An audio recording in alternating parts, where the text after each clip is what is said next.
네, 오늘 사연부터 읽어드릴게요. 남친에게 성추행을 당한 여성 A씨가 경찰에 신고를 했는데 울며 내 잘못이다 이렇게 싹싹 비는 남친의 모습을 보고 마음이 약해진 A씨가 경찰에 처벌을 원하지 않는다는 처벌 불원서를 제출하게 되는데, 근데 그때부터 남친의 태도가 돌변해서 네가 어떻게 나한테 이럴 수 있냐, 내가 너한테 준 게 얼만데 뭐 이러면서 또 약간 손찌검을 시작하려고 해서 A씨가 남친을 용서한 게 너무 후회가 됐는데, 이렇게 처벌 불원서를 함부로 썼다가 낭패를 보는 일이 있을 수 있어요. 그래서 오늘은 처벌 불원서가 언제 어떻게 써야 되고 어떤 방식으로 써야 되고 그 밖에 좀 조심해야 될 게 뭐가 있는지 좀 말씀드려 볼게요.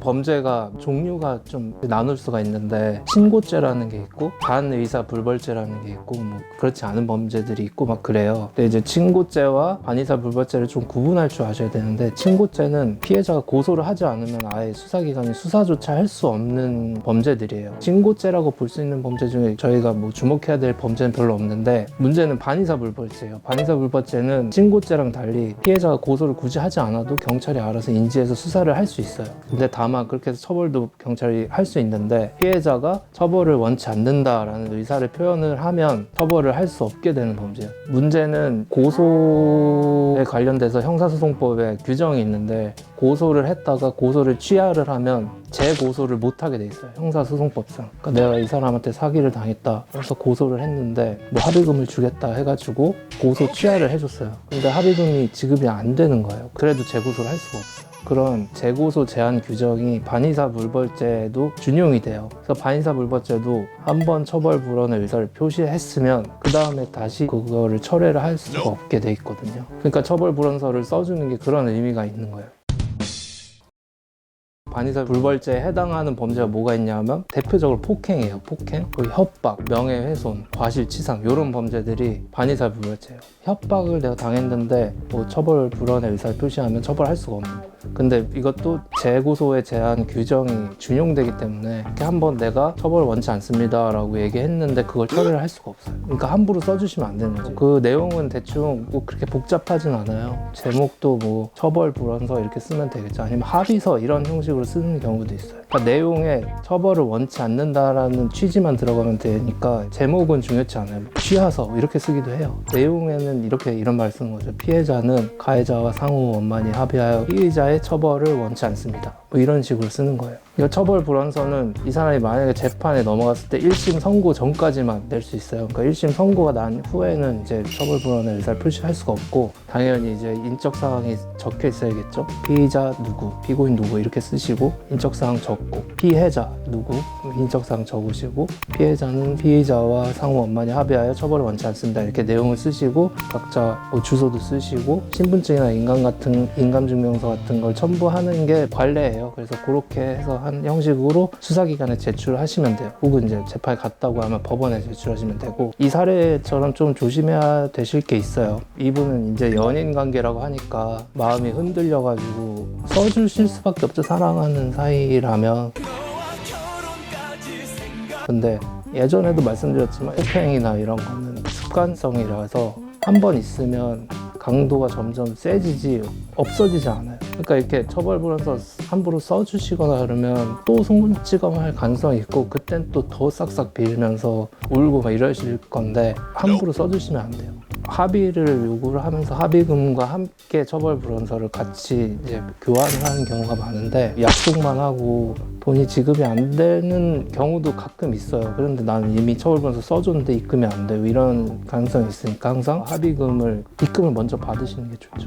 피의자가 돈이 하나도 없다, 근데 내가 어떻게 해서든지 막 주겠다 이런 식으로 나와서 내가 합의를 해주고 싶다 하면 사실 그 말은 믿을 수가 없는 거기 때문에 공증 같은 걸 이용하시면 좋죠. 그래서 뭐 내가 뭐 합의금을 언제까지 1,000만 원 주겠다 이런 식으로 약속이 되면 그런 걸로 공정증서를 작성해 놓으시면 나중에 번거롭게 소송을 하지 않아도 지급이 안 될 경우에 바로 집행을 할 수 있으니까요. 그런 것도 이용하시면 좋을 것 같아요.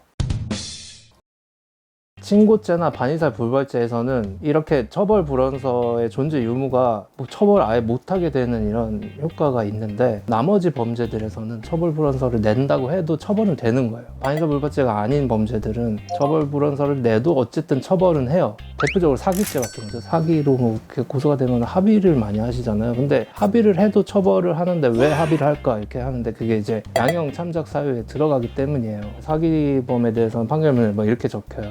피고인의 죄질이 극히 불량한데 다만 피해자와 원만히 합의한 점, 깊이 반성하고 있는 점, 초범인 점을 감안하여 형의 집행을 유예하기로 한다 하면서 집행유예가 나오고 이러는데 제3범죄에서는 어쨌든 돈을 돌려만 주면 사실상 피해본 사람이 없기 때문에 그걸 굳이 감옥에 넣어야 된다 이런 인식이 안 생길 수 있잖아요. 그래서 사기 범죄 같은 경우에는 합의금을 지급했느냐 여부에 따라서 형량이 되게 크게 갈려요. 실형을 가느냐 형의 집행을 유예받느냐 이 기로가 합의 여부거든요. 그래서 피해 규모가 워낙 크다 이러면 합의를 해도 쉽지가 않죠. 그리고 피해 규모가 크면 그걸 다 지급을 할 수가 없죠. 그래서 비교적 소액의 금액의 사기에서는 처벌불원서가 들어가면 적어도 실형을 면할 수 있다 이런 생각을 갖고 있기 때문에 합의를 하는 경우가 많은데 제가 이제 전에 듣기로는 청담동 주식 부자 시중을 걸면 이혜진 씨가 그런 사기 등 여러 가지 혐의로 구속이 돼서 수감이 되셨는데 재판 도중에 피해자들이 오히려 이혜진 씨가 아예 들어가 버리면 돈을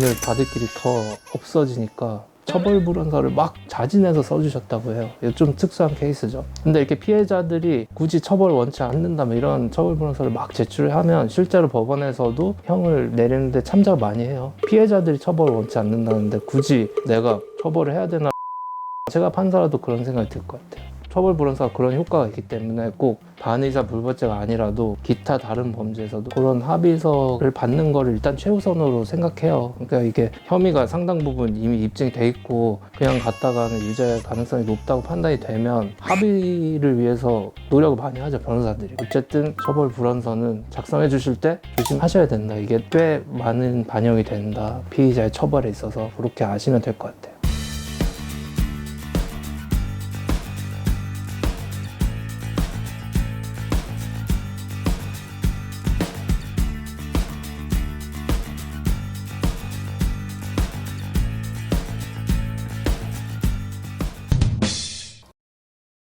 아는 변호사가 없거나 그 변호사가 무뚝뚝하면 저한테 연락 주세요.